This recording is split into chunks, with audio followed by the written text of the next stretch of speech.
राम ने आखिरी क्षणों तक, आप पूरी रामायण उठा करके देख ले, पूरा पद्म पुराण पढ़ करके देखिए आप, जो दिगंबर जैन आचार्य रविशंकर महाराज के द्वारा लिखा गया, 3 भागों में आज भी उपलब्ध है, भारतीय ज्ञानपीठ का प्रकाशन है, आप पढ़ सकते हैं उसको।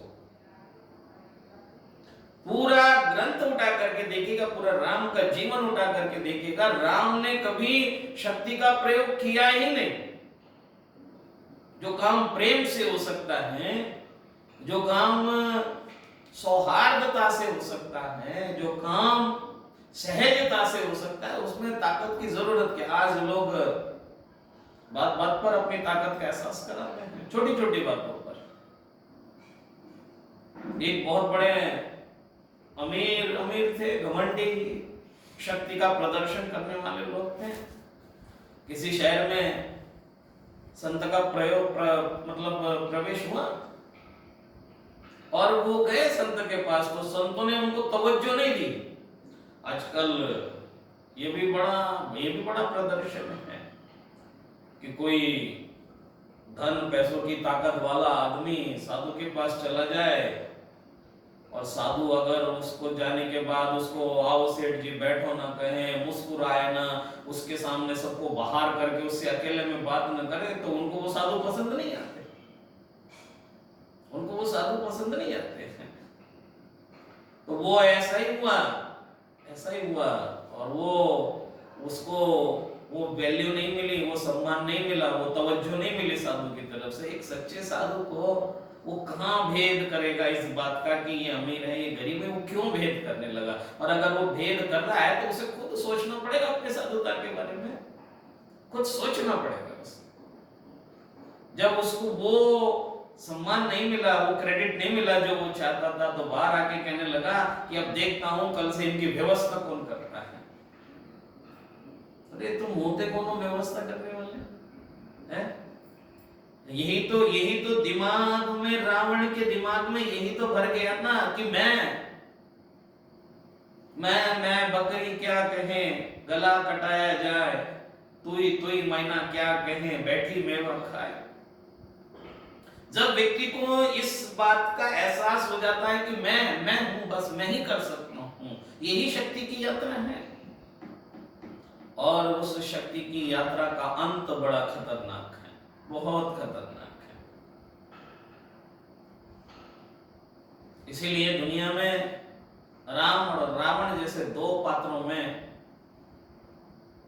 राम शांति की यात्रा का सूचक है, रावण शक्ति की यात्रा का सूचक है।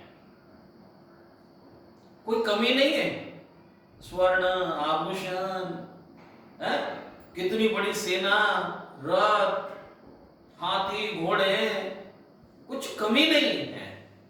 कमी अगर है तो किसकी कमी है? शांति की कमी है, सुख की कमी है, समझ की कमी है। जहां शक्ति का प्रयोग होता है वह समझ नहीं होती है, जहां शांति का प्रयोग होता है वह समझदारी भी होती है। क्योंकि शांति का समझदारी से गहरा संबंध है, शक्ति का समझदारी से संबंध नहीं है। जो लोग जितने शांत होंगे वो उतने समझदार होंगे, जो लोग जितने ज्यादा समझदार होंगे वो उतने ज्यादा शांत होंगे, और जो जितना ज्यादा शक्ति का भौंडा प्रदर्शन कर रहे होंगे वो उतने ज्यादा नासमझ होंगे। आप लगा दो, ताकत लगा दो, अपनी ताकत लगा कर। मुद्दई चाहे लाख तो बुरा क्या होता है, वही होता है जो खुदाए मंजूरे होता है। आपके कहने से, आपके करने से क्या हो रहा है? आप क्या चाहते हैं? आप दूसरों को मिटाने की कोशिश में लगे, दूसरा मिट जाएगा। लगा के देखो, ताकत करके देखो। रावण ने पूरी ताकत लगा दी राम को मिटाने के लिए, लेकिन राम एक ऐसा सत्य है कि जिस सत्य को मिटाने के लिए रावण जैसी छोटी सी ताकत कुछ भी कार्यकारी नहीं थी, कुछ भी कारगर साबित नहीं हो सकती थी। और अंततः शक्ति की यात्रा को शांति की यात्रा की शरण में आना ही पड़ेगा, आना ही पड़ेगा। जिस दिन समझ जागेगी शांति की यात्रा यहां से लेकर के वहां तक निरंतर निरंतर अविरल गति से चलती रहेगी, लेकिन शक्ति की यात्रा का अंत नहीं है। शक्ति की यात्रा को वापस लौट करके शांति की यात्रा की शरण में आना ही पड़ेगा। अर्थात राम निरंतर अविरल गति से चल सकते हैं, चल रहे हैं, चलते रहेंगे। रावण नहीं चल सकता है। रावण की यात्रा का अंत अगर कहीं होगा तो राम के चरणों में ही होगा। ऐसे जैन दर्शन में दो पात्र और हैं, कमठ और पार्श्वनाथ। आप देखिए, पार्श्वनाथ भगवान की शांति की यात्रा है, कमठ की यात्रा शक्ति की यात्रा थी। पूरी शक्ति लगा दी कमठ में, पूरी शक्ति लगा दी, पत्थर बरसाए, पानी बरसाया, क्या नहीं किया। और एक पर्याय में नहीं, 10 भों तक दुख देता रहा। लेकिन अगर उधर निरंतर शक्ति की यात्रा चलती रही तो साहसिक भगवान पार्श्वनाथ जो मरुभूति का जीव है, मरुभूति जो आगे जाकर के पार्श्वनाथ भगवान तीर्थंकर, 23वें तीर्थंकर पार्श्वनाथ के रूप में पूरे विश्व में विख्यात हुए हैं, जो आज परमात्मा के रूप में विराजमान है। उन्होंने भी अपने शांति का बरसा, तू पत्थर बरसाता है पत्थर बरसा, तू गाली देता है गाली दे, ईंट मारता है ईंट मार, कर जो तुझे करना है। तेरे ऐसा करने से मैं अपनी यात्रा पर पूर्ण विराम नहीं लगाऊंगा, अर्थात मैं अपनी यात्रा बंद नहीं करूंगा। और पूरी ताकत लगा दी कमठ ने, पूरी ताकत लगा दी। इतनी ताकत लगाने के बाद भी अंततः अंत क्या रहा?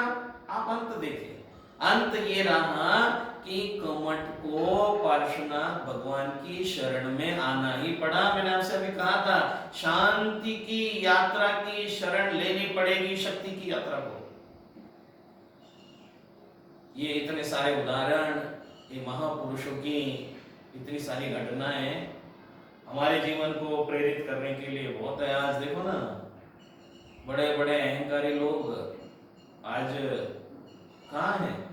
क्या है वो रुपए पैसा बिल्डिंग कहाँ है? क्या करेगा वो? अब इस समय इस कोरोना वायरस की महामारी में आज समझ में आ रहा है ना कि कौन सी यात्रा काम आने वाली है। यहाँ शक्ति की यात्रा काम नहीं आएगी, या शांति की यात्रा काम आएगी। यहाँ रावण बन करके नहीं जीना है, या राम बन करके जीना है, या कमठ बन करके नहीं जीना है, या पार्श्वनाथ बन करके जीना है। यहाँ युधिष्ठिर बन करके यात्रा करनी पड़ेगी, यहाँ दुर्योधन बन के यात्रा करने की आवश्यकता नहीं। और जिसने भी अगर ऐसी कोशिश की विपरीत जाने की, तो परिणाम आप हम सबके सामने है। हमें अपने जीवन में शांति का अनुभव अगर करना है, सुख का अनुभव करना है, हम जीवन को अगर मंगलमय बनाना चाहते हैं सज्जनों, ये तो वक्त ने, कोरोना वायरस ने, समय ने आज हर आदमी को सोचने के लिए मजबूर कर दिया है कि क्या सोच रहे थे हम आज से 35 दिन पहले, 35-40 दिन पहले क्या सोच रहे थे हम? 20 मार्च से पहले क्या सोच रहे थे? और 20 मार्च के बाद अचानक हमारी सोच में, हमारी दिनचर्या में, हमारे रहन सहन में, हमारे उठने बैठने में कितना परिवर्तन आ गया।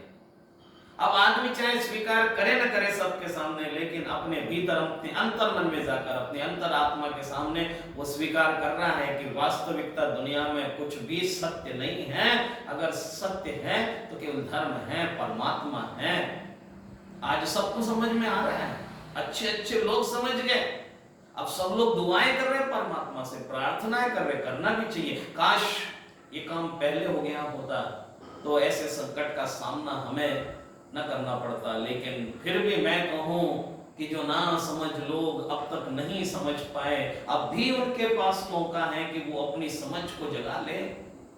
और समझ को जगाने के बाद, समझ रहते हुए, समय रहते हुए, अगर हम शक्ति की यात्राओं को छोड़ दे, शक्ति की यात्रा का विसर्जन कर दे और शांति की शरण में आ जाए, शांति की यात्रा प्रारंभ कर दे, तो जीवन समझ लीजिएगा कि पूरी तरह से सफल हो गया। अन्यथा जीवन को जैसे मृत्यु की गोद में जाना ही पड़ता है, जीवन को मृत्यु की गोद में जाना ही पड़ता है। अब मृत्यु की गोद में जाने से पहले अगर हम कुछ समझदारी का प्रयोग करके मृत्यु को सफल बना ले, मृत्यु तो आनी है, लेकिन अगर उसे सफल बनाना है तो उस मृत्यु को, उस जीवन को सफल बनाने के लिए वो जीवन मृत्यु की गोद में सो जाए, उससे पहले हम अपने भीतर सोए हुए अपनी अंतर शक्तियों को, अपने परमात्मा को जगा ले और उस परमात्मा को जागृत करके विश्व के लिए कुछ मंगल करने का सोचें, कुछ मंगलकारी हो, ताकि वास्तविक रूप से जीवन सफल हो। और ऐसी ये जो आज जो वातावरण है, पूरा पूरा विश्व किस तरह से आज संकट से गुजर रहा है, कम से कम आपको कहते ना कि हाथ कंगन को आज सीखा कि चलो, अब तक तो पुस्तकों में पढ़ते थे कि संसार नश्वर है, ये है, वो है, ऐसा है, वैसा है, तो सब पढ़ते थे। आज तो हाथ कंगन को आरसी क्या बिल्कुल साफ स्पष्ट दिखाई दे रहा है। कम से कम अब देर मत करना, अब देर मत करना। और अगर आज भी देर कर दी, अब भी देर कर दी, तो फिर शायद मैं समझता हूं कि ये जो समय है ये हमें जगा रहा है, ये हमें प्रेरणा दे रहा है। इसको आप केवल उस रूप में न देखिएगा कि ये बुरा वक्त है, आप उसको एक पॉजिटिव रूप में देखिएगा कि ये हमें जागृत करने के लिए आया है। हम अपने राह भटक गए थे, अपने रास्ते भटक गए थे, हमें मंजिलों का पता नहीं था। ये शायद रास्ता खुद हमें मंजिल की तरफ ले जाने के लिए आया हो। इसीलिए समय रहते हुए हम सब लोग जागृत हो जाएं। परमात्मा से प्रार्थना है कि इस संकट से समस्त मनुष्य जाति को, समस्त प्राणी मात्र को मुक्त करके सुख शांति का अनुभव कराए और शक्ति की यात्रा का त्याग करे। अभिमान, घमंड, अहंकार, गर्व, जो कि मनुष्य का स्वभाव नहीं है, उन सब चीजों को छोड़कर सुख शांति, मंगल, आनंद और एक ऐसे प्रेम प्यार के संगीत की वर्षा अपने जीवन में हो, जिससे हम सब लोगों का जीवन मंगलमय हो। पुनः मैं अपनी तरफ से परमात्मा से प्रार्थना करता हूँ कि आप सब लोग जहाँ भी हैं, जैसे भी हैं, सुखी रहें, प्रसन्न रहें, आनंदित रहें और आपको प्रभु शक्ति दे, आपको प्रभु इतना साहस दे कि आप तमाम प्रकार के दुखों से स्वयं भी दूर रहें और दूसरों को दूर कर सकें। ओम शांति।